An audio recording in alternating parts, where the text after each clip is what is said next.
lagi di mata kuliah sistem operasi.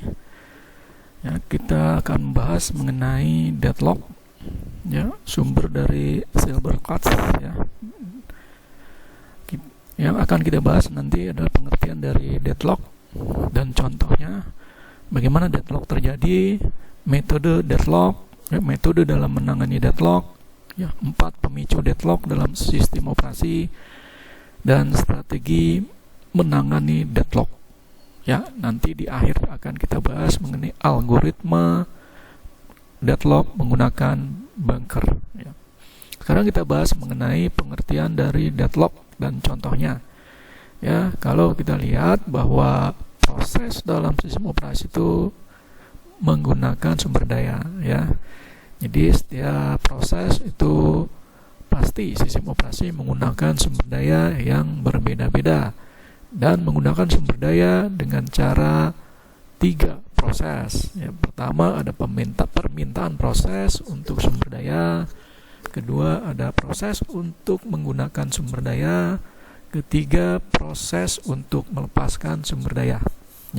Contoh sumber daya itu bisa file, database, input output, Yang terpenting di sini adalah sumber daya yang terdapat pada sebuah sistem komputer. Jadi kalau kita lihat deadlock bisa kita definisikan bahwa sekumpulan proses yang sedang blok. Jadi sekumpulan proses yang sedang blok, di blok gitu tidak bergerak karena setiap proses sedang menunggu antrian. Jadi kalau sudah blok berarti kan banyak proses yang mengantri, menunggu.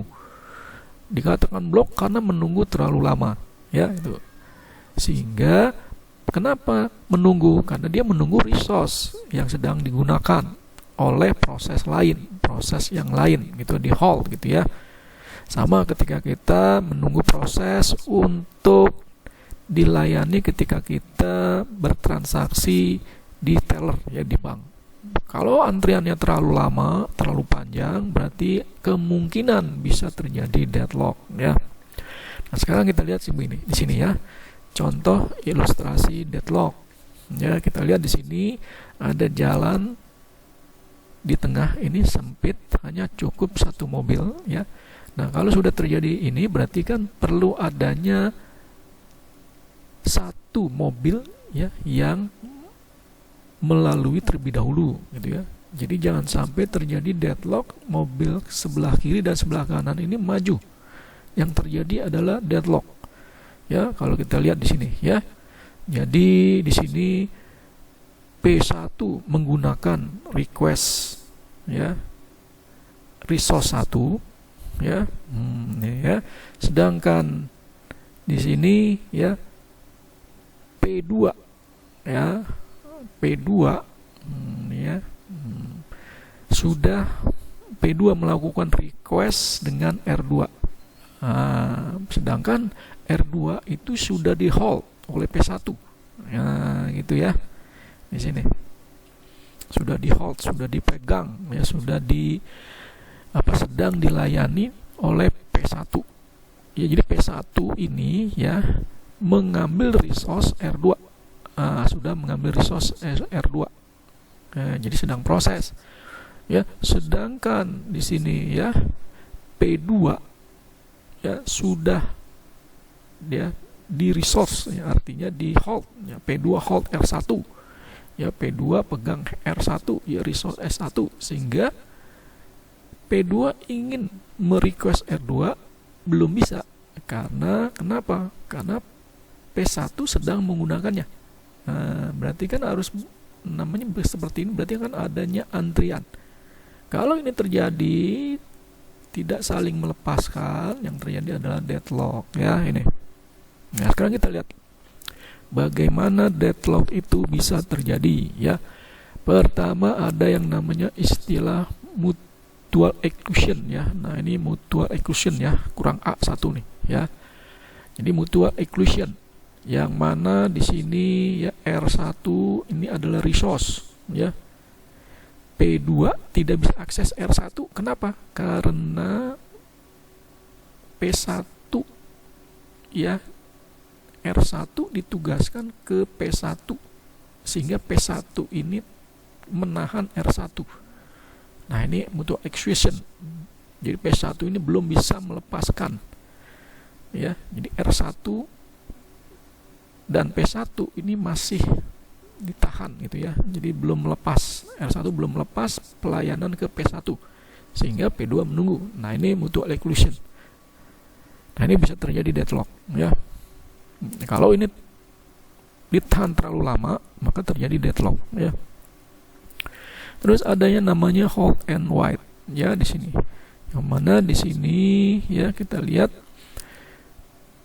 proses P1, ya, di sini ada proses P2, ya. Kalau kita lihat di sini R3 ditugaskan ke P2, berarti kan otomatis P2 memegang R3, ya, ini. Jadi P2 memegang resource R3, ya, P2 memegang resource R3. Ya, selanjutnya di sini, ya, P1 menunggu, ya, resource dari R3. Jadi di sini P1 tidak akan melepas R1, ya, dan R2 sampai mendapatkan R3. Nah, jadi P1 ini tidak akan melepas R1 dan R2 sampai mendapatkan R3. Nah, kalau seperti ini yang terjadi adalah deadlock, ya, itu. Ini yang disebut dengan mutual hold and wait, ya, ini. Jadi saling memegang, satu lagi P2 menunggu, ya, ini. Terus ada yang namanya, nah ini kalau yang untuk mutual exclusion tadi, ya, ini. Jadi R1 ditugaskan, ya, ke P1, ya, ini. P1 nahan, ya, ini, sehingga terjadi interrupts, ya, gitu. Jadi sistem operasi sebagai pihak ketiga dia tidak bisa menginterrupt, ya, ini. Terus ada yang namanya circular wait, ya, di sini. Circular. Jadi dia membentuk melingkar, ya, ya, melingkar. Ya, jadi P1 request, ya, R1. Ternyata R1 ini sudah dipegang oleh P2, ya, tuh. Terus P2 request R2, ternyata R2 masih ditahan oleh P1. Begitu, ya, melingkar jadi terusnya. Nah, ini circular wait, ya. Nih. Itu, ya.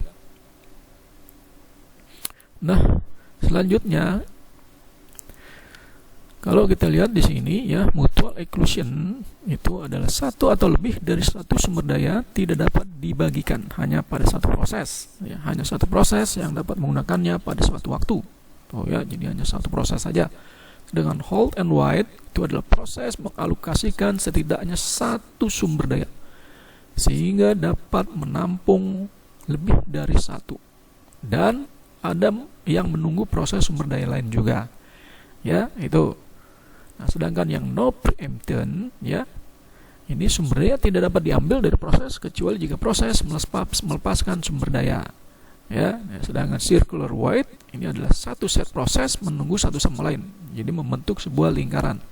Berarti tadi, ya, yang setelah hold and wait ini adalah no preemption, ya. Nah, ini kan ada pertama mutual exclusion, ya, ini kurang A1, terus hold and wait, yang ini no preemption, ya. Nah, ini no preemption.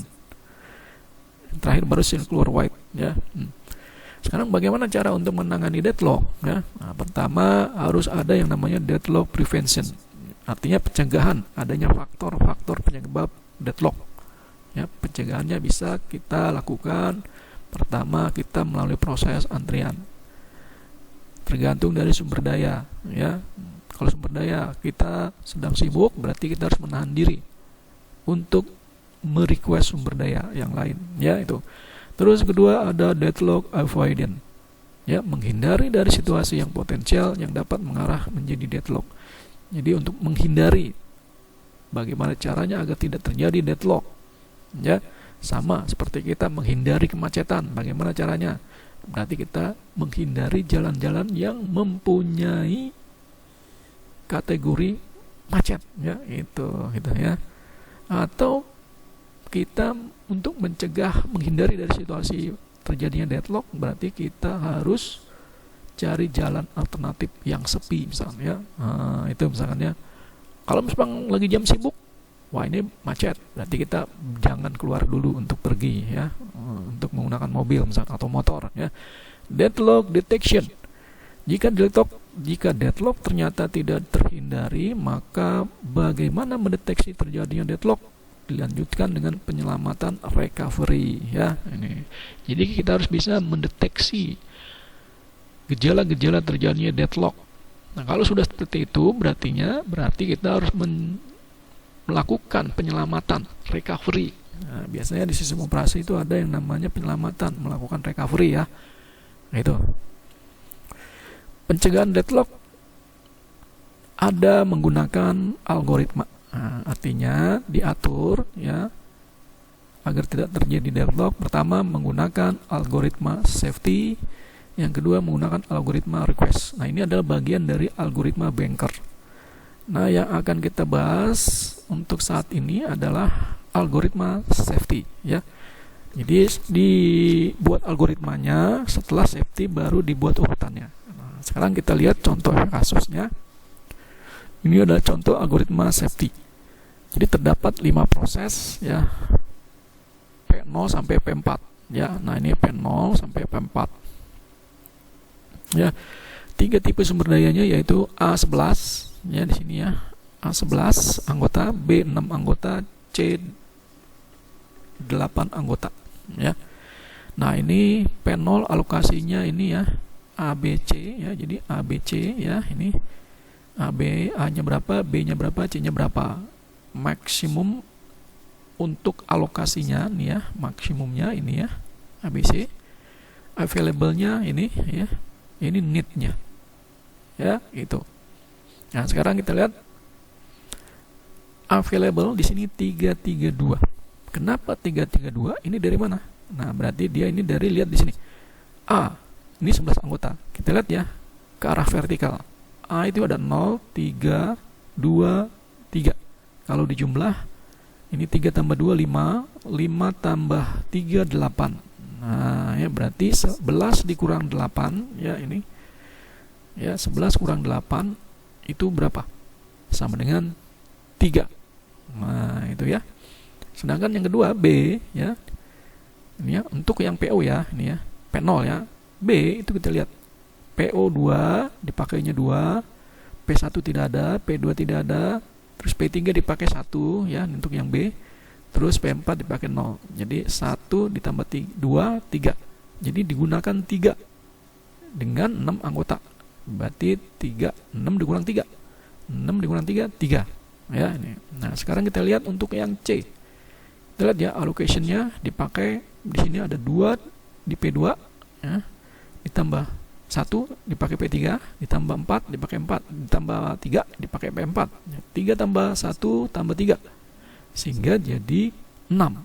6 ya. Di sini kita lihat C itu 8 anggota. 8 kurang 6, 2. Sehingga available-nya itu adalah 332. Ya, itu. Sehingga berapa need-nya? Ya, need-nya ini adalah penjumlahan ya, ini dari 332 ya, ini ya penjumlahannya. Nih kita lihat di sini. Penjumlahan dari ini ya. 332 ya, penjumlahan ya dari maksimum. Di sini kan ada maksimum ya. Ini di sini ada maksimum ya. 667 ya ditambah 20. Salah, bukan begitu ya. Jadi 667 ya di sini dikurang 20. Nah, itu ya. Itu ya. Jadi 667 dikurang 20. Jadi 647. Nah, itu. Sekarang kita lanjut lagi. 244. Nah, ini dari mana 244? Ya. Jadi 244 itu dari 544 dikurang 300. Nah, ya. Jadi 244. Begitu juga yang ini 620 ya, 822 dikurang 202 sama dengan 620 ya. Terus juga yang P3 ya, P3. Ya, P3 ini kita lihat kenapa dia 22, berarti 33 ya dikurang 311. Itu ya. Sekarang ke P4. Kenapa dia 552? 55 dikurang 3 sama dengan 552 ya. Itu kita mencari net. Jadi mencari netnya dulu. Sekarang kita lihat ya dari sistem algoritma banker ini. Kalau dilihat algoritmanya, jika need-nya itu ya ini, jika need-nya itu lebih kecil atau sama dengan dari available, maka dieksekusi prosesnya. Cara eksekusinya gimana? Dia harus punya syarat. Ya, syarat dia menjadi sebuah new available. Pertama, available-nya ditambah allocation. Nah, terus bagaimana jika tidak memenuhi syarat? Maka dia tidak dieksekusi. Else, do not execute, go forward. Maka dia kembalikan lagi karena tidak memenuhi syarat dari need ini. Ya, need-nya ternyata dia lebih besar dari available. Maka di sini masuk dalam kategori not eksekusi. Tidak bisa dieksekusi. Ya, nah, sekarang kita praktekkan ya. Tadi kita sudah dapat di sini ya need-nya ya, sudah kita cari. Sekarang kita cari available-nya. Ya, tadi syarat available pertama kita cari dulu kita tentukan dulu syaratnya. Kita lihat P0. P0 need-nya 647. Apakah dia lebih kecil atau sama dengan available-nya? Oh, ternyata kita lihat di sini 647 itu lebih besar ya dari need-nya. Berarti dia tidak memenuhi syarat. Tidak memenuhi syarat berarti tidak bisa dieksekusi ya. Nah, sekarang kita lihat yang P1. Kita lihat P1 244 ya, apakah dia lebih kecil dari ya di sini available-nya. Nah, ini ya available-nya ini ya, available yang sebelumnya. Nah, ternyata dia lebih kecil. Nah, berarti bisa dieksekusi ya. Nah, berarti kita harus mencari available baru ya. Bagaimana mencari available baru untuk P1? Pertama, available ditambah allocation. Nah, berarti kan 332 ditambah allocation ditambah 300. Ya, 332 ditambah 300 632. Ya. Itu lalu masukkan di sini tabelnya. Ya, masukkan ke tabel sini. Selanjutnya P2 ya, P2 kita lihat ya di sini P2 need-nya 620, available-nya 632. Nah, kita lihat ya, need-nya 620, available-nya 632. Berarti memenuhi syarat ya, dia lebih kecil. Berarti bisa dieksekusi. Lalu tinggal kita tambahkan ya new available-nya 632 ya, ini 632 ditambah ya 202 sini ya. Tuh ya 202 ya di sini. Hasilnya 834 ya nih. Selanjutnya kita cari yang P3. Kita lihat ya P3 ya. Nih P3 ini kita lihat need-nya 22 ya. New available-nya 834, berarti memenuhi syarat ya. Nah, sekarang kita cari new available-nya 834 dikurang 311. Ditambah maaf ya di sini. Ditambah sama dengan 834 ditambah 311 sama dengan 145. Nah, sekarang kita lihat yang di sini, masukkan di sini ya di tabel 1145. Sekarang kita lanjut yang P4.